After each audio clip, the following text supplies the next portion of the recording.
Hi friends, I'm currently working on another Blavatsky video. It's still about 4 days from completion, but I wanted to take a break and share some personal reflections.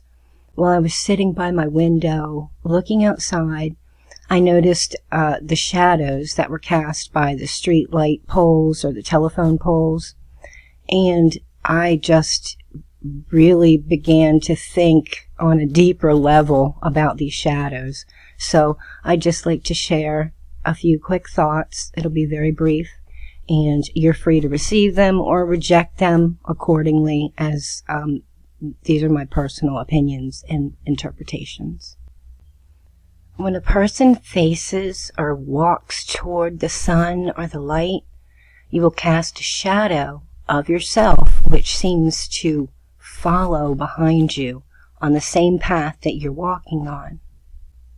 And so when a person faces or walks away from the light or away from the sun, then a shadow is cast in front of him, and now seemingly it's leading him on his path. I feel this is the same spiritually.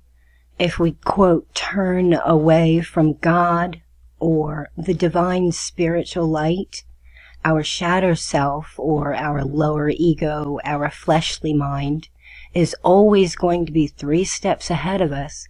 And no matter how fast we run, this shadow will always be leading the way. But when we walk toward the divine light of compassion, love, truth, and unity, which is our higher spiritual self, then our shadow self cannot lead us into, quote, temptations, and will follow behind us accordingly. And this is what I believe is meant when, quote, Jesus said, "Get behind me, Satan," to Peter.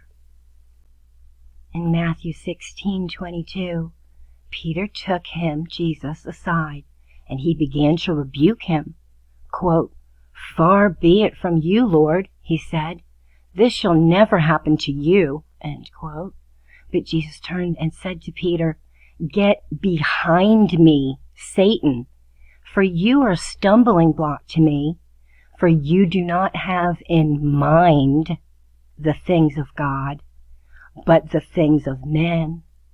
And then Jesus told his disciples, quote, "If anyone wants to come after me, he must deny himself and take up his cross and thus follow me."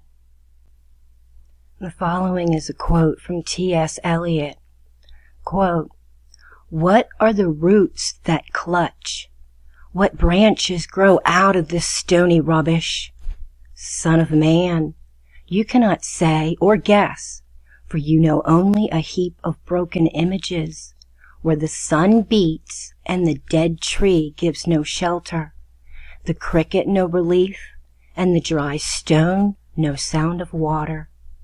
Only there is shadow under this red rock. Come in under the shadow of this red rock, and I will show you something different.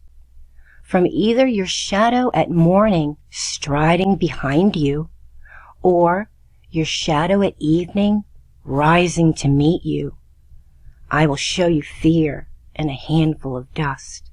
End quote. T.S. Eliot. So it's my assumption that when this, quote, red rock or sunlight is positioned higher, like at sunrise, then your shadow becomes shorter. Thus, in the brightness of daylight, spiritual daylight, your lower or your shadow self is relatively small in stature. However, when the light is lower, like at sunset, your shadow will become longer and appear to be much, much larger than one's own self. In essence, it's a self-born giant. And to me, this indicates the enormous form and power that the shadow self can gain in the absence or the decreasing or the withdrawal of the divine spiritual light.